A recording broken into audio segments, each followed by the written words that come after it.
So welcome back from the break.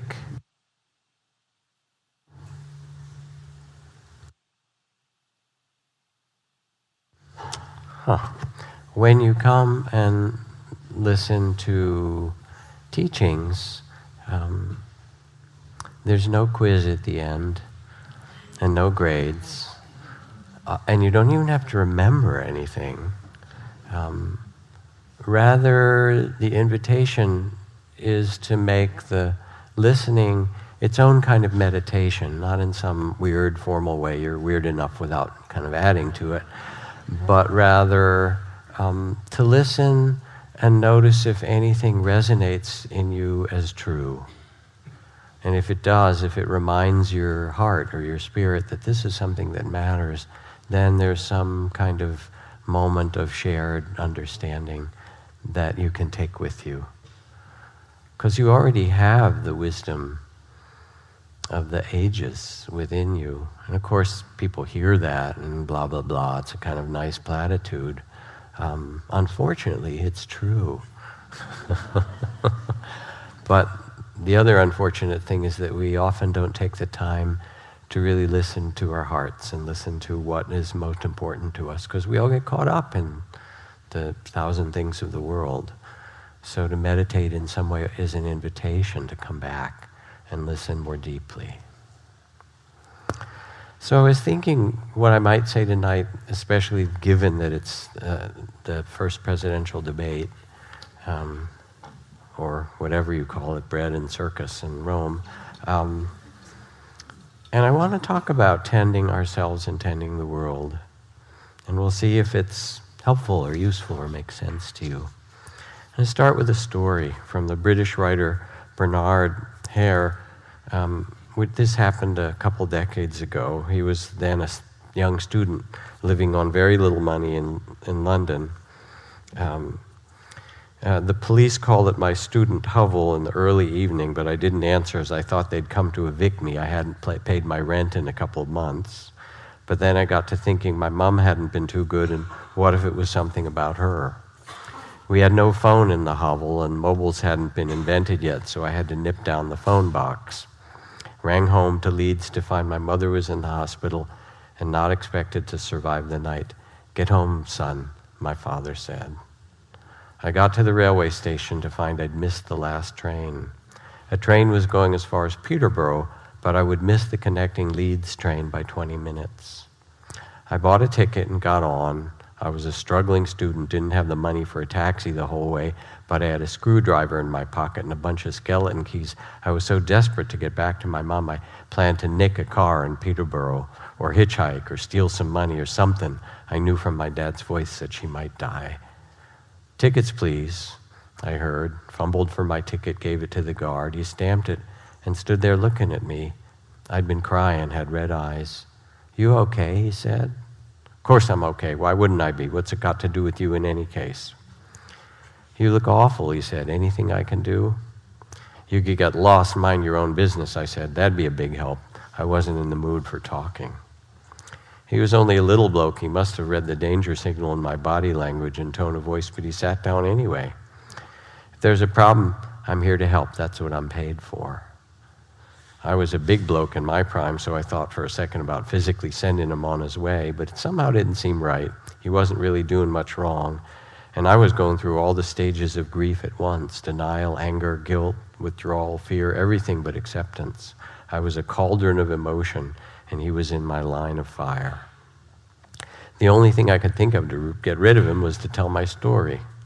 "Look, my mom's in the hospital dying. She won't survive the night. I'm going to miss the connection to Leeds at Peterborough. I'm not sure how I'm even going to get home. It's tonight or never. I won't get another chance, so I'm a bit upset. Don't feel like talking, okay? Be grateful if you leave me alone." "Okay," he said. "Sorry to hear, son. I'll leave you alone then. Hope you make it home in time." Wandered down the carriage, taking tickets. I looked out the window. 10 minutes later, he was back by the side of my table. "Oh no," I thought, "here we go again." He touched my arm. "Listen, when we get to Peterborough, shoot straight over to platform 1 as quick as you like. The Leeds train will be there." I looked at him, confused. "Come again," I said. "What do you mean? Is it late or something?" He said, no, it isn't late. I just radioed Peterborough. They're going to hold the train for you. As soon as you get on, it goes. Everyone will be complaining about how late it is, but let's not worry about that. You get home, and that's the main thing. Good luck and God bless. And then he was off down the train taking tickets. Tickets, please, more tickets. And I suddenly realized what a top-class, full-fledged ass I was. Some of us have had that experience in our own lives. And chased him down the train, and I wanted to give him all the money from my wallet, my driver's license, my keys, name my firstborn child, but I knew he'd be offended. I caught up and grabbed his arm. I just wanted, he said, it's okay. He had a warm smile and real compassion in his eyes. He was a good man for its own sake. I wish I had somebody to thank you. Not a problem, he said.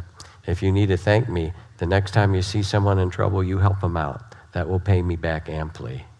Tell them to pay you back the same way, and soon the world will be a better place. I was at my mother's side when she died in the early hours of the morning. Even now, I can't think of her without remembering the conductor on that late-night train, and to this day, I won't hear a bad word said about British Rail. My meeting with the conductor changed me from a selfish, potentially violent hedonist into a decent human being, but it did take a little time. I've paid him back 1,000 times since then. I tell the younger people that I now work with in juvenile hall and so forth. And I'll keep on doing it till the day I die. You don't owe me nothing, I say to these young people. And if you think you do, I'll give you the same advice the conductor gave me. Just pass it down the line. So an opening story about a personal moment of kindness and connection. And of course it is personal, but it's more than personal.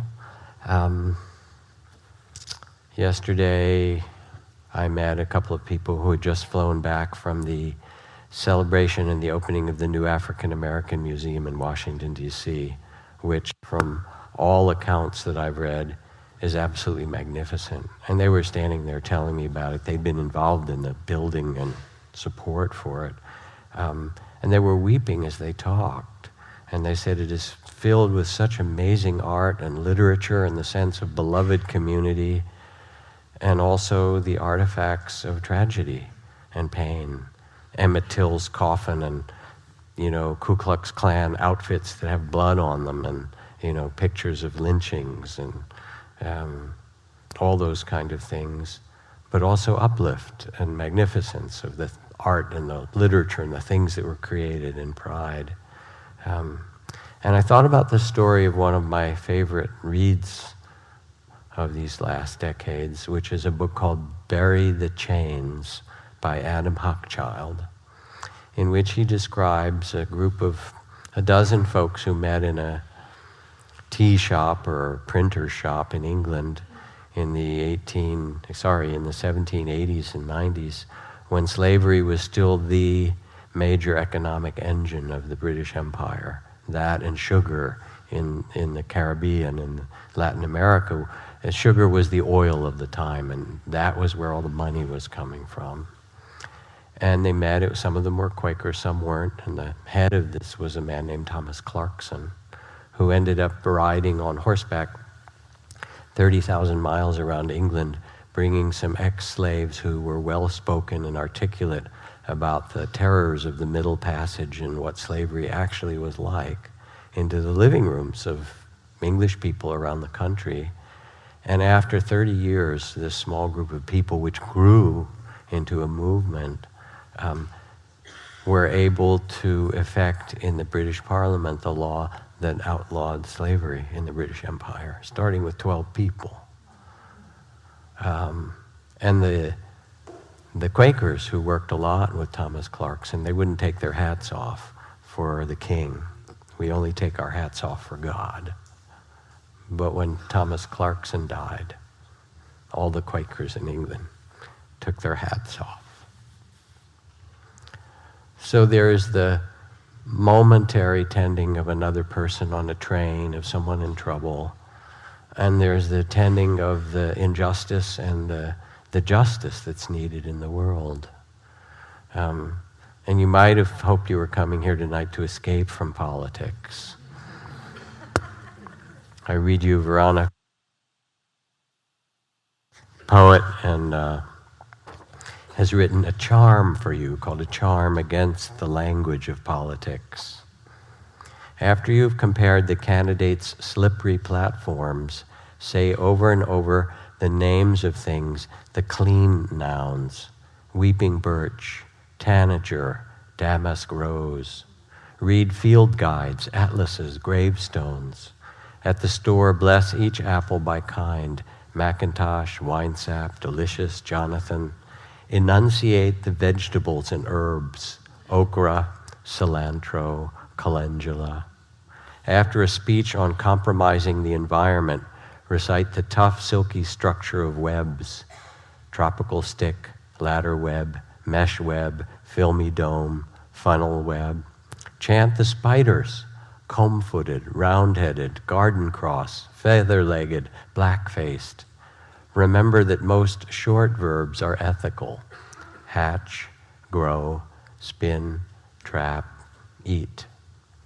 Dig deep, pronounce clearly, pull the words in over your head, and hole up until it's time to hatch.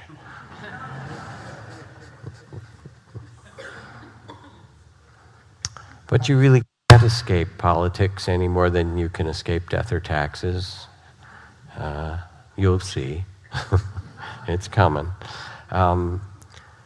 Because underneath, in human incarnation, there is suffering. And there's also our care for one another, that they're both true. So when we look at the political world, there's so many lenses we can use it. One of them is it's a way to tend to people's fears and desires and suffering. How do we tend to our suffering? This from a book I just got called I Wish My Teacher Knew, and has little, handwritten letters mostly by second and third graders. I wish my teacher knew that I don't have pencils at home to do my homework. I wish my teacher knew that my mom doesn't sign my reading log because she can't read. I wish my teacher knew that after my mom got diagnosed with cancer, I've been without a home 3 different times this year. I wish my teacher knew that my dad works 2 jobs and I don't see him much. I wish my teacher knew that I get worried, that my little brother gets scared and I get worried when he wakes me up every night. I wish my teacher knew that I love animals and I would do anything for my animals. I would love to work at the SPCA so I could help animals get adopted. I wish my teacher knew that I'm smarter than she thinks. And you hear the spirit of these little kids. And you also know, I remember teaching this education conference, that yes, it's great to teach STEM, science and technology and, math and all of those kinds of things, engineering and math. But you can't learn math when your parents are in the middle of a terrible divorce and when there isn't money to pay the rent, or when you're worried about the health of somebody in your family and there are no resources. And so part of what politics speaks to is really what we have to tend to as human beings. The suffering that each person carries, no one in this room is exempt from it, and the care that's there in our hearts. Because you hear those stories and you think about that kid.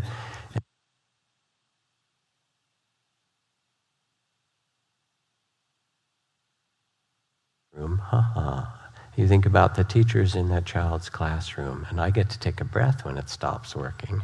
Nice. And what it means not just to see the papers that are submitted, but also somehow to see both the tears and the tender heart and the possibility in that human being. Now, mostly politics is driven by fear. So that H.L. Mencken, who was a great political commentator, said the whole aim of politics is to create a continual state of alarm. This was 100 years ago he said this.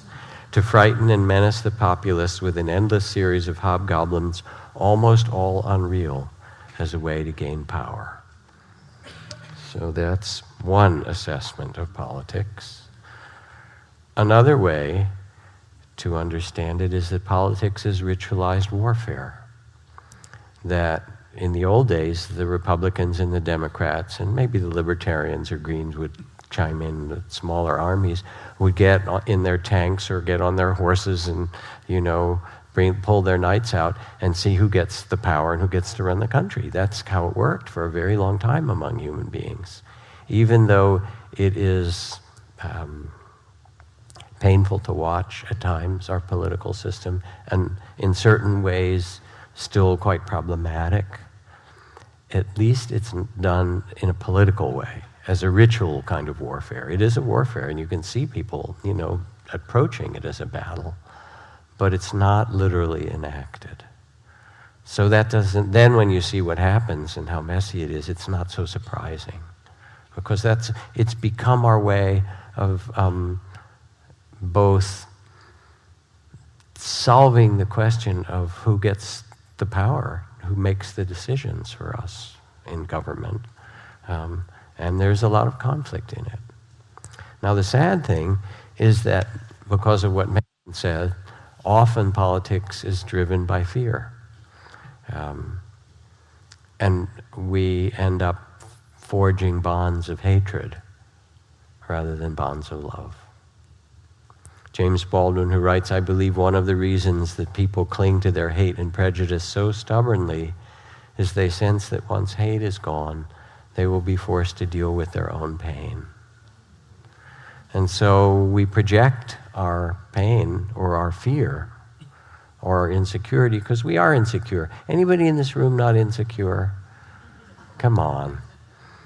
I mean, as Rilke the poet said, ultimately it's upon our vulnerability that we depend, because we're vulnerable to the people who are driving the other way on Sir Francis Drake Boulevard, and somebody could just turn their wheel and crash into us in a moment.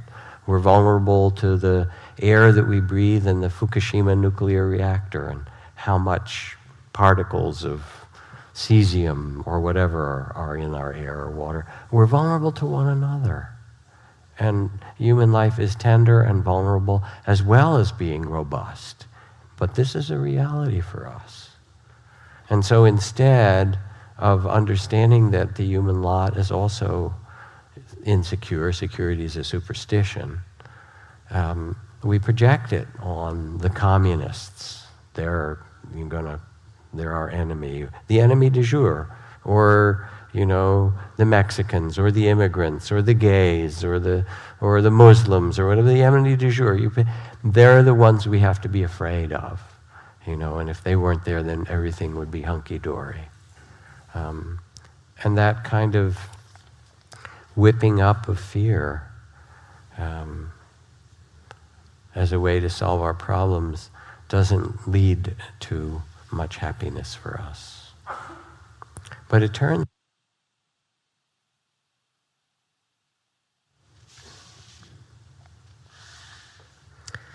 out that there are other ways to meet insecurity, which is partly why we meditate. From Martin Luther King, where he says, "Now there's a final reason that I say love your enemies. It's this, that love has within it a redemptive power. And there's a power there that eventually transforms individuals. Just keep loving them, and they can't stand it too long. Oh, they'll react in many ways in the beginning. They'll react with guilt feelings, and sometimes they'll just hate you more at that time. But you just keep loving them, and by the power of your love, they will break down under the load." That's love, you see. It's redemptive. There's something about love that builds up and is creative, and there's something about hate that tears down and is destructive. So when I was at the first Buddhist White House leadership gathering last year and gave a teaching, kind of to sum up what we were doing, there were all these beautiful wise teachings that the Buddha had given to kings and ministers of his age, where he said, if you want to have a wise society, a healthy society, then you answer these questions. Do the members of that community meet regularly in harmony, discuss things in harmony, and depart in harmony? If so, they will prosper and not decline. Do they follow and honor the wisdom of past elders? They will prosper and not decline if they do. Do they tend and care for the natural world around them, the environment? Do they care for women and children and the most vulnerable among them? When they meet, do they treat all community members with respect and dignity? If so, they will prosper and not decline. And do they cultivate their own personal mindfulness and loving kindness so then they can be expected to prosper and not decline? So these are ancient teachings, and you hear them and they resonate, they're beautiful. But here's the interesting part. They're not really a big surprise. We kind of know this, right? But what I was able to say after talking about this and lots of other things at the White House is that these are not just ideals. The best news is that there are ways to develop them for human beings.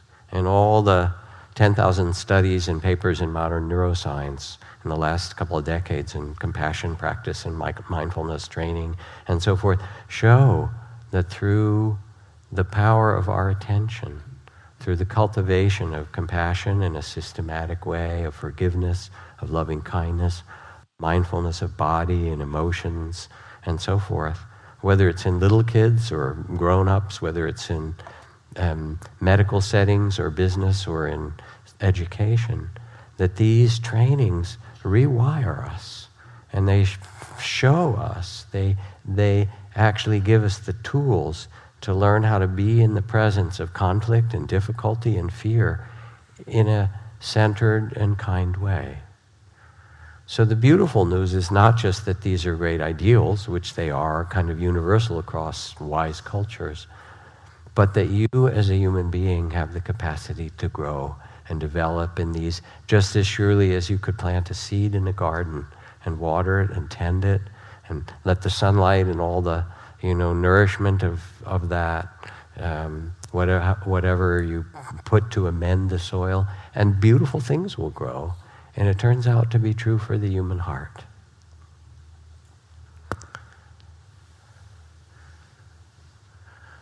Now, what does the Dharma, the teachings traditionally of Buddhist psychology and the kind of practices that we do, actually have to contribute to all of this?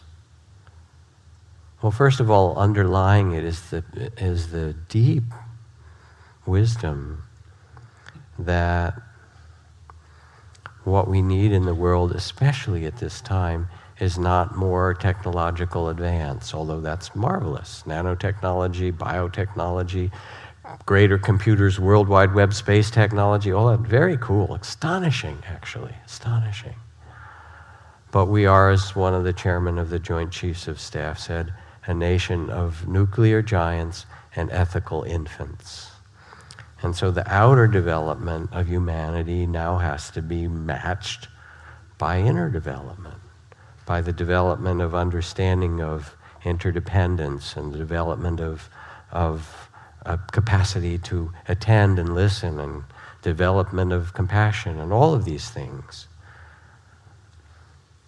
The meaning of the word Dharma, which means truth, it means the teachings, has a lot of meanings. My teacher, Ajahn Chah, said Dharma means the heart. That was his translation.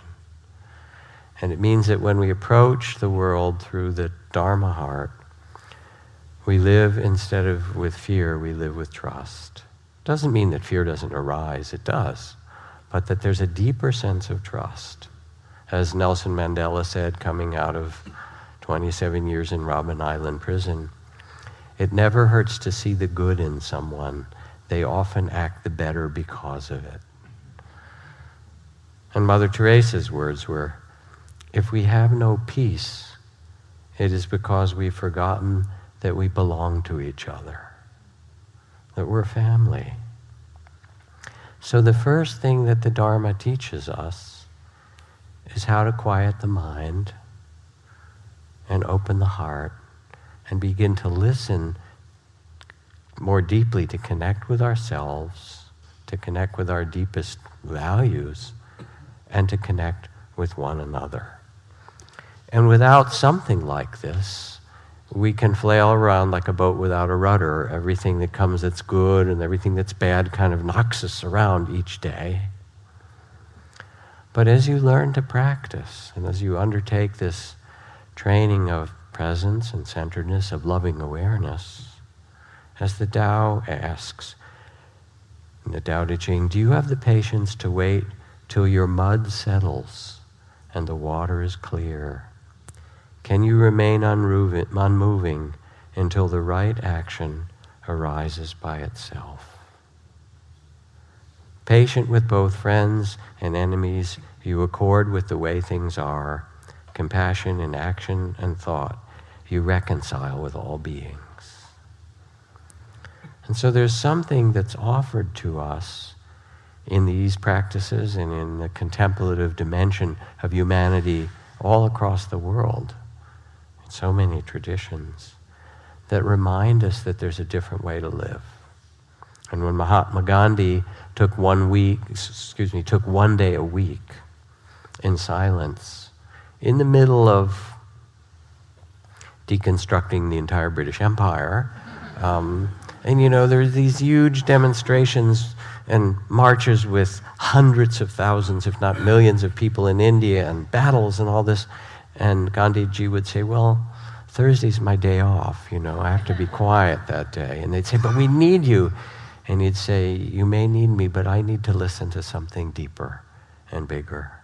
And he would get quiet for that day, every week, and listen like a Sabbath that we all need to what he could do that was the purest and the most genuinely helpful and the most honorable with his life.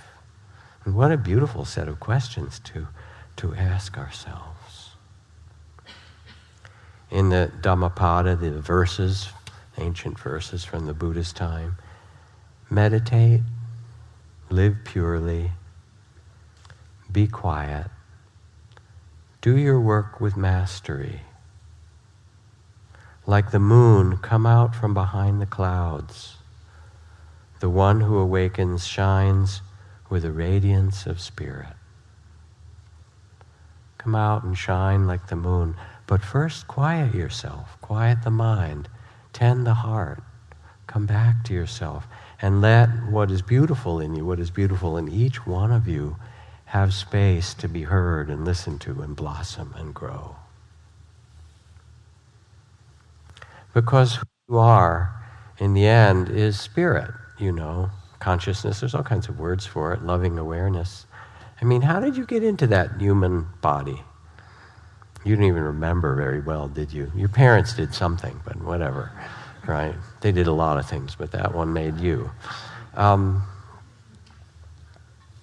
Who you are is the spirit that was born into this body. And that's what will leave the body when you die as well. If you're not you think you're the, like, kale and pasta that you eat, I mean, that's just not who you are, right? Vegetables and, yogurt. All right, well, then maybe I'm my feelings and thoughts. I hope not, really. Come on, they change. You feel one thing and 15 seconds later you feel something else. They're beautiful things, but they're not who you are. You are the witness to this. You are the consciousness that was born into this body. Who you are is loving awareness itself. And when my teacher went to talk to his great master, 50 years more than that ago, and said, I've had all these great meditation experiences and so forth. He found this great master. Master said, oh, you've missed the point. Those are just like movies on the screen. The only question is, who's having those experiences? Who are you really? Turn your attention back and become the one who knows, was his expression, the witness to it all. Rest in loving awareness, and then you'll see joy and sorrow and pleasure and pain and gain and loss and, fame and disrepute, praise and blame. Anybody not have those? They keep changing, but there is a space of knowing that is always present and available, that can allow for and contain and hold all things with a tender heart, with compassion and love and awareness together. So I got a new book that just came out a couple of days ago, and friends of mine helped create it, called The Book of Joy. The Book of Joy is a week-long dialogue between the Dalai Lama and Archbishop Tutu. They're old buddies, right? And the principal question in the book is, how can you two, who have suffered so much, Tutu under the apartheid regime and the kinds of suffering in South Africa that were enormous, and the deaths, and the Dalai Lama and the destruction of Tibetan culture and all of those things, in being in exile for more than 50 years. How can you two laugh? How can you two be joyful? What do you have to teach us about this? And as you read it, you just feel their spirit. I mean, I say very often, I think people go to hear the Dalai Lama not for all those great teachings that he does, those fantastic Tibetan teachings that no one quite understands, but they seem really cool, right? Or even the fact that he's this Peace Nobel laureate, political, wise figure, and so forth. People go to hear him laugh, that he can sit up there after all that he's been through and giggle and laugh, this deep belly laugh, and love life. So they're talking, and he says, they're talking about their age, they're both in their 80s. Yeah, I went to see a German specialist for my knee, the Dalai Lama said, knees. He found my physical condition pretty good, but then he told me my knees were the problem. He said, you're not 18 years old anymore, you're 80 years old, so nothing much can be done. I felt that was really a great teaching. It's very important to think about impermanence. He reminded me I'm 80 years old. That's wonderful. But my friend, you're even older than me. Are you showing off, the Archbishop says. Oh, yeah, he says. He goes on. He said, are you showing off for me in this visit? Something else happened. And the media at the airports, said this was a special occasion. And they said, you must be very happy to have Archbishop Tutu visiting, the Dalai Lama went on. I told them, yes, indeed, I'm happy. I'm very happy I'm receiving one of my very good friends. Firstly, on the human level, he's a very good human being. Secondly, he's a religious leader, a serious practitioner who respects different religious traditions. And then thirdly, and most important, he's my very, very close friend. You are flattering me, said Tutu. So then I told them that you often used to describe me as a mischievous person. So I said, I also consider you a mischievous person, and the meeting of two mischievous persons is wonderful. So happy reunion for us, and happy birthday. And they laughed. Thank you very much, the Archbishop said. Thank you for welcoming us. Thank you for this great lunch. And thank you for putting out all those people along the road to welcome us. So you just get the spirit of these two world figures having a good time with one another, and how happy it makes you. So what the Dharma has to offer first is a reminder of who we are. And this leads into a kind of equanimity. It offers equanimity. The Ojibwa saying that's so now many times spoken, sometimes I go about pitying myself when all the while I'm being carried by great winds across the sky. There is a reality that is vast that we are a part of, and we can tune in to this mystery in this vastness. And we know it, again, when we sit quietly, or we take a walk in the hills, or we walk by the ocean, or watch that harvest moon that rose last week in this amazing way, or we sit with someone giving birth, give birth ourselves, or sit with someone who's dying, or make love, which is a wonderful and mysterious, wild thing to do, actually. Kind of strange, isn't it? But cool. Yes, we like it. And it's just, these bodies are really weird, but wonderful at the same time. Or, we listen to an amazing piece of music, and all of a sudden we remember that we're connected with something so vast. And we also sense the ephemeralness of it all, the emptiness of it, which is mysterious. I drove by the house that I had lived in Woodacre for almost 30 years that we sold a couple of years ago. I looked at it, there's a new younger family in it. You know, my daughter's 32 now and married and off working as a lawyer doing asylum and human rights law and things like that. But I looked at it and they'd repainted things, and I thought about all the things that had happened. We got this little bungalow and we put on all kinds of other parts, a new floor and all these gardens and the people who'd come over and the adventures we'd had. No one remembers it. It's all gone, except for me, and I'm just barely remembering it, right? It was there. And my daughter a little bit, but that's it. And my ex, it's gone. It's empty. This whole life and all that seems so real, and then what happens to it? It disappears and vanishes into emptiness, because everything does look, it's back there with the dinosaurs and the pharaohs and, you know, Y2K, remember that? I mean, things appear and then they vanish. And having a vast vision is such a beautiful thing, because in the vast vision, you can see the turning of the seasons and the turning of the magic of the spheres of the earth, you know, making its way around the sun. Now we just came through the, you know, turning of the seasons and the last day of summer and the equinox. And it makes things become, they're ephemeral, but they actually become more precious. What is life, says the Crowfoot elder? It is the flash of a firefly in the night. It's the breath of a buffalo in wintertime. It's the little shadow that runs across the grass and loses itself in the sunset. And things appear and they're very tender and we love them, and then they change. And to have equanimity means that we can see the seasons of change. Civilizations come and go, political parties come and go. Sometimes there's a lot of suffering in it, which is very sad, and we have to tend to it and try to prevent it. But we can't really prevent change, and we can't really prevent the changing of cycles of how human beings act. But we can take our seat somehow in the midst of it all, in all of the turning of the world, and remember our place in it so that we can plant beautiful seeds wherever we are. Now, John Muir, who was, you know, one of the greatest naturalists ever in the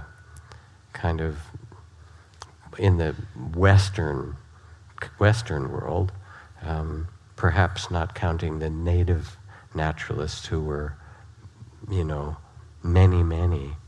But John Muir, who convinced Teddy Roosevelt to start the national park system and make Yosemite the first park and all those good things. One of the things John Muir used to do, and there's a fantastic description of it, was to go out in this middle of a storm. You know, we tend to, big storms coming, we tend to batten down the hatches. He said, on a particular day, one of the most beautiful and exhilarating storms I ever enjoyed in the Sierras occurred in December 1874, when I was exploring one of the tributaries to the Yuba River. The day was pure and balmy, but a bracing wind began, and I lost no time pushing out into the woods to enjoy it, for the danger to life and limb is hardly greater than one experiences crouching deprecatingly beneath a roof. I took a long, tingling scramble through the copses and ceanothus and gained the summit of the highest ridge in the neighborhood. And then it occurred to me it would be a fine thing to climb one of the trees to obtain a wider outlook and get my ear close to the aeolian music at its topmost needles. I made a choice of the tallest of a group of Douglas spruces, ponderosa, that were growing close together like a tuft of grass. Though comparatively young, they were 100 feet high, and their lithe, brushy tops were rocking and swirling in ecstasy. Wild. Being accustomed to climb trees and making botanical studies, I had no difficulty reaching the top, but never before did I enjoy such a noble exhilaration of motion. The tops flapped fairly in the wind as I lashed myself, and the widest sweeps in my treetop described an arc from 20 to 30 degrees. I felt sure of its elastic temper. This was like a great wave of grain, these huge trees in the wind. And my eye rolled over the valleys, ridge to ridge, shining foliage, and the sounds of the storms, this exuberance, the base of the naked branches, and the boles booming like waterfalls, and the tingly vibrations of the pine needles. And I kept my lofty perch for hours, closing my eyes to enjoy the music of life itself. So whenever you're having a hard sitting in meditation, or you're in the midst of one of those no good, terribly bad, difficult days, think of John Muir and say, all right, I'm going to lash myself to the top in the middle of this huge storm and feel the movement of the seasons, the tears that come through you, the grief that comes, the loss, the anger, the fear, the longing, the love, the joy, all the things that make you human. And remember that underneath that, there's a possibility of equanimity, of balance in the midst of it all. And that's really part of what the training of the Dharma gives you. Because otherwise, with climate change, which is right there in our, midst, or our concerns about the election or the Supreme Court or whatever, we can get lost in a kind of reactivity. Doesn't mean you don't work for what you care about.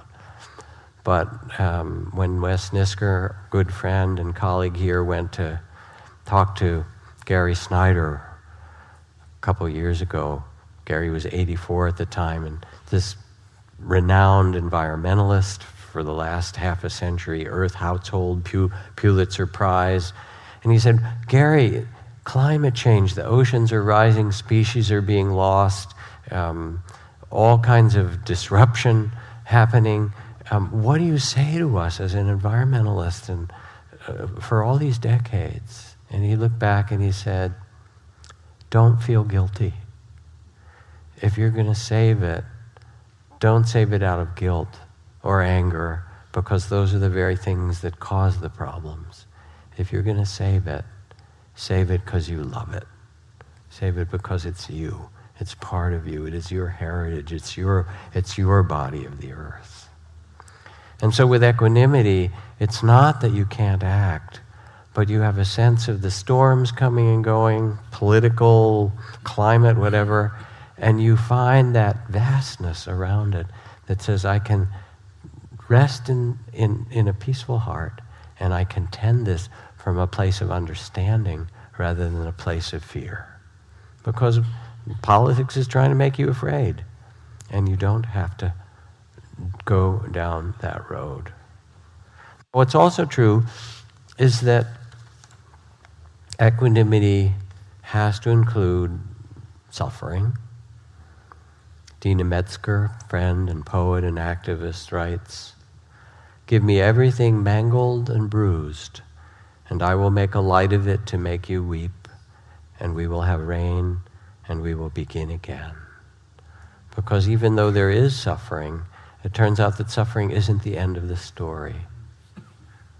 That it's only one part of the story, just as the seasons turn. And so here's the Dalai Lama and Tutu together, and there's some point in which, see if I can find the right page, Tutu says, "How come you're not morose? How come you're not a sourpuss with all that's happened to you?" The Dalai Lama had never heard the word sourpuss before.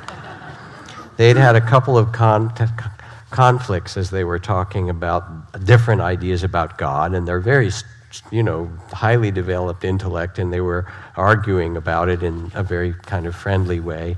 And then at some point, with all the, happening there, the Dalai Lama pretended to reach over and choke Archbishop Tutu with his hands.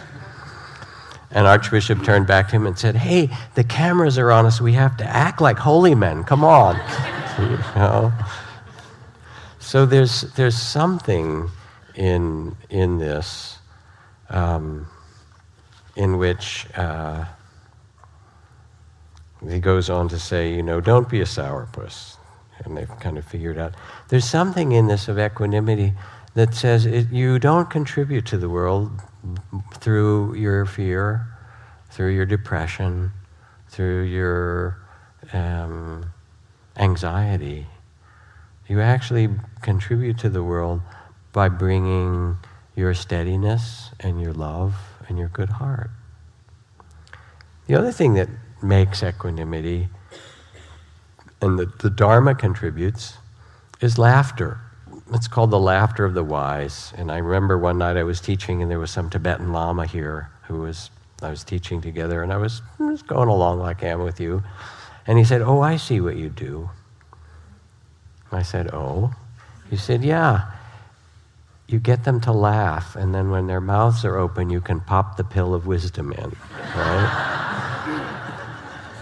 And so, here's Tutu again talking about laughter, and he says, it's so important to be able to have a sense of humor no matter how difficult things get.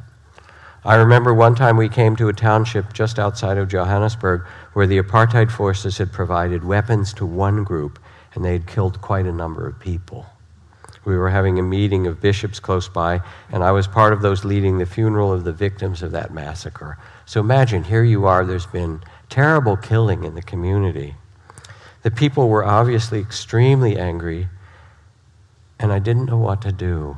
Yes, I cared about their grief, but then I remembered a story that had been told about how at the beginning of creation, God had molded us out of clay and then put us into a kiln like you do with bricks. God put one lot in and then got busy with other things and forgot about those he'd put in, and after a while, he remembered and rushed to the kiln where the whole lot was burned to cinders. They say this is how we black people came about.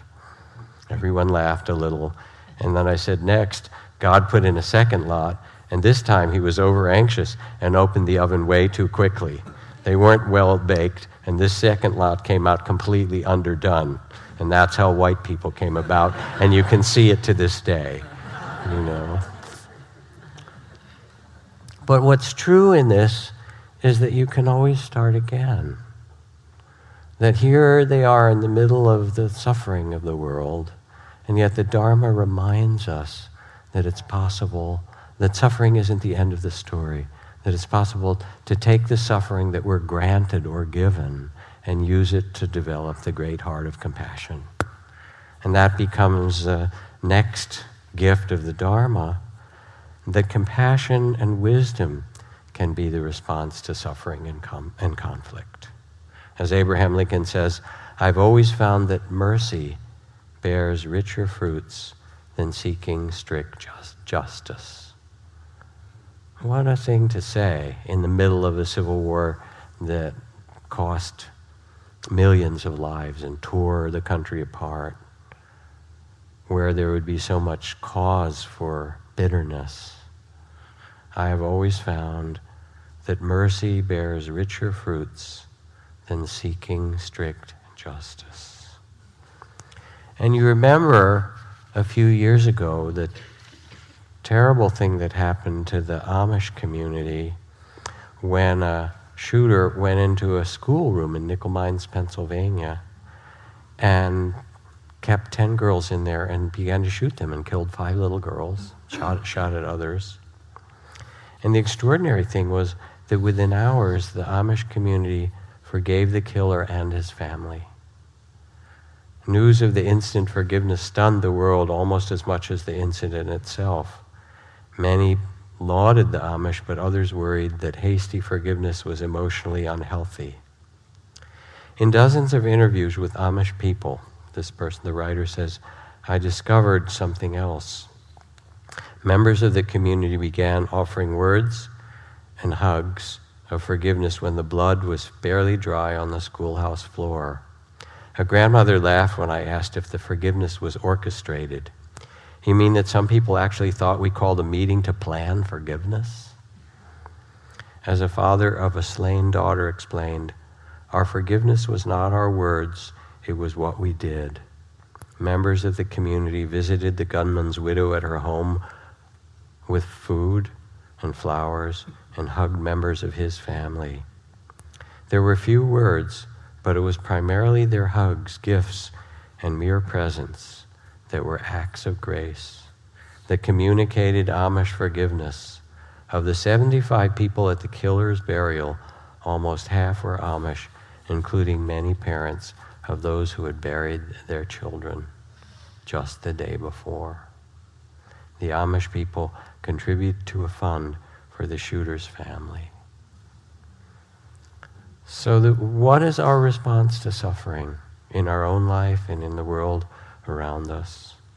Hatred never ceases by hatred, says the Buddha, but by love alone is healed. This is the ancient and eternal law. And so we have forgiveness practice. Many of you have done it, and there's beautiful books on it in the bookstore. We have compassion training, and we have the training to see the noble truths, that there is suffering, there are causes to suffering, which is hatred, fear, greed, ignorance, and there's an end to it, which is the opposite, the cultivation of love and courage, of generosity and clarity, and of gratitude.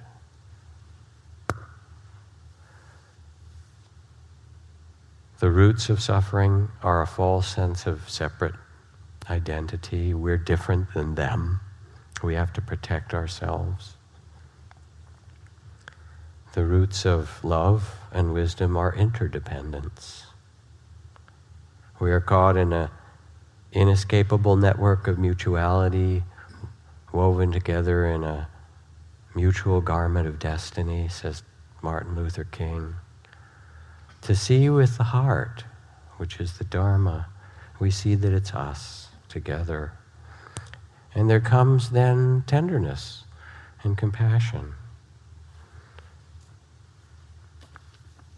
Whatever we value, whatever we celebrate, whatever we reinforce in our lives, in our words, in our deeds, and in our politics is what will grow. Here's the Dalai Lama again.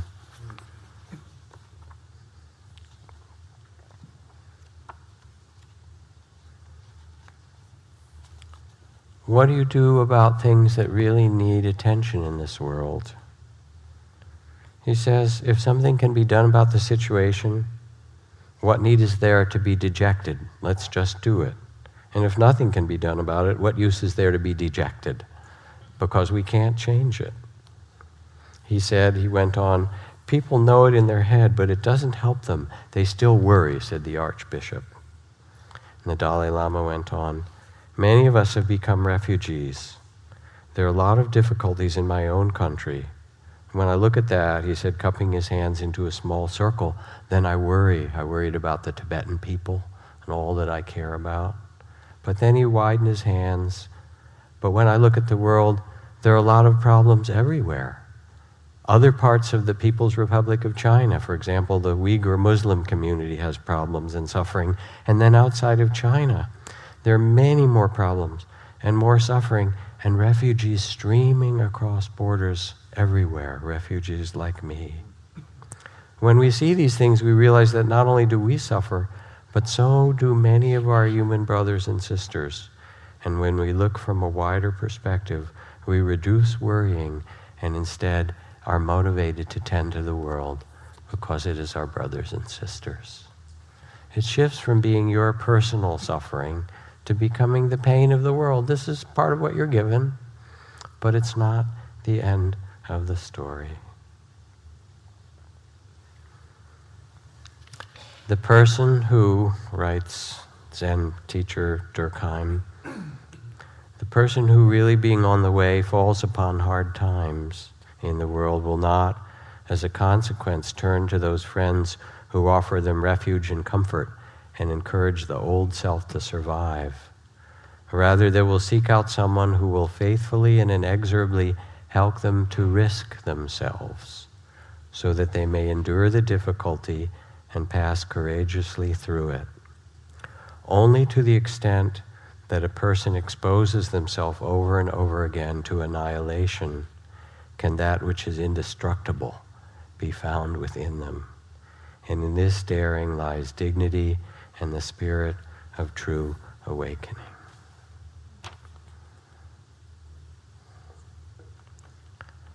So trust, equanimity, a steadiness of heart, a wisdom that sees that suffering is caused by greed and fear and hatred and confusion, ignorance, and that suffering is ended by love and clarity and understanding and generosity. We know how to do this. The development of compassion, especially in conflict. When you're in conflict, the question to ask of the other person in your heart, you don't have to say it out loud, what are your fears? What are your needs? What are your longing? What's behind this? Listen from heart to heart. I mean, you know, in kindergarten, when the kids start hitting each other with the blocks, you say, put the block down and use your words, right? Could we not do that in other parts of the world for larger kids, you know? Could we not do it in Syria? Could we not do it in, I could name 50 countries. Come on, guys, use your words. I did use guys, and I meant to in this case. Sorry to say. Could we not begin to listen to what each other is afraid of? Because that's what's under a lot of it. And tend one another. Listen deeply. I have a friend who I'm in touch with, just tried to get in touch with him yesterday, who's down in Colombia as part of the peace agreement. He's been working there for 25 years as a peacemaker for the signing of the deal between the FARC and the Colombian government to stop the last major war in all of South and North America. And it's really, hallelujah, it's an amazing thing because it's been 50 years. Reconciliation is possible. It is possible, but it requires us to pay attention in a different way, not from our small sense of self and our righteousness and all those things, but to quiet ourselves and say, what really matters? I got this letter from a friend who sits here. My father was not able to communicate his love for his children, even though I found out later that he did love us. He just expressed it in ways that children couldn't necessarily understand. After my mom died, I told my dad I wanted a relationship with him, and we had many good years, but none of my siblings did this. My brother died at 48 of brain cancer. In his last few months, his wife called me and said Jay's one missing thing was that his father had never told him he loved him. I got on the phone and told my dad to say something on his next visit, but according to Daddy, the subject never came up. On Jay's last day, his wife, Kathy, called to say Jay would probably die within an hour. At that point, he was blind and paralyzed and hadn't spoken for more than a week. I had Kathy hold the phone to Jay's ear and told him that I loved him. Then I called my father. I said, Daddy, you have one more chance. Jay will probably die today. Pick up the phone and tell him that you love him. And my father did just that. He called Jay. He told him that he loved him. And Jay, who hadn't spoken for more than a week, started talking and talked to Dad for more than an hour. Jay didn't even die that day. He rallied and lived for another month and spent a lot of time during that month talking often, enjoying his new relationship with his father. It's possible. It's possible for us as human beings, and it's never too late, and it's never too late to love. So we set the compass of our heart in the best directions that we can. We incline ourselves to what's beautiful. And in this text, the Buddha says, others may be cruel, we shall not be cruel. Thus we should incline our mind. Others will take what is not given. We will abstain from this. Thus we should incline our mind. Others will kill living beings. We will protect living beings. Thus we will incline our mind. Others will speak falsehood. We shall speak truth. Thus should we incline our mind. Others will be uncaring. We shall be compassionate. Thus we shall incline our mind. Others will be greedy and envious. We shall not be greedy and envious. Thus we will incline our mind. We shall be generous. Others will be arrogant. We shall not be arrogant but humble. Thus we should incline our mind. Others will lack wisdom and compassion. We will cultivate wisdom and live with compassion. Thus we should incline our mind.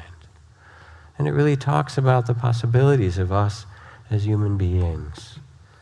What intention do we set our heart upon? And what integrity do we most value? Others will slander. Others will cause harm. We will not do so. We will live in a different way. We will live with a nobility and dignity. Thus, we shall incline the mind.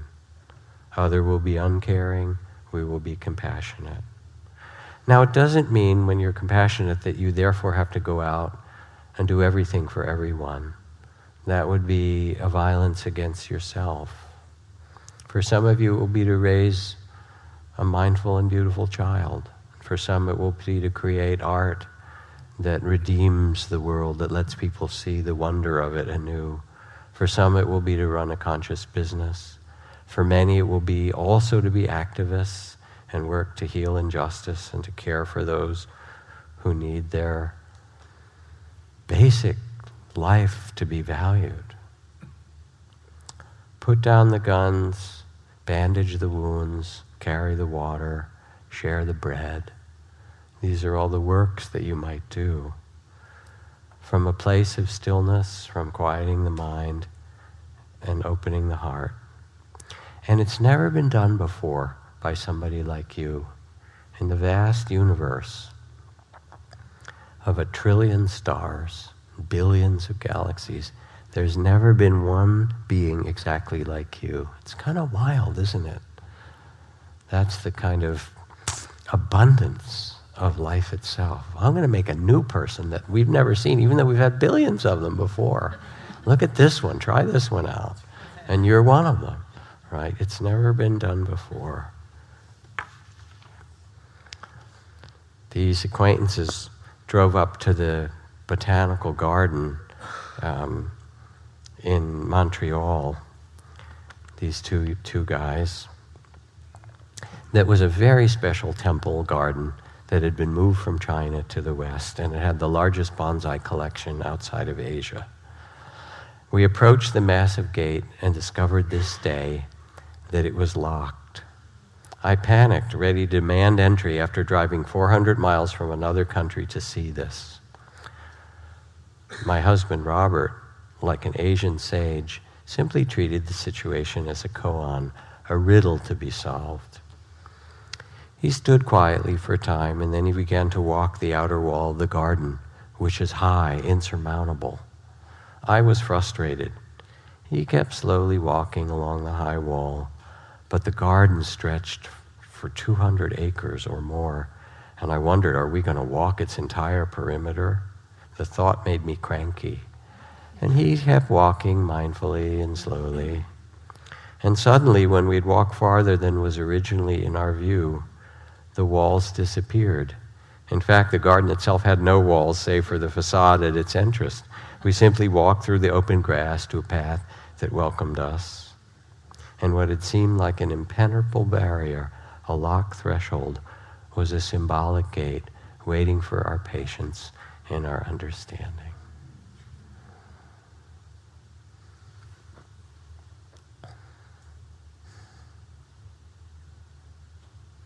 I hope somehow in these words and in our sitting together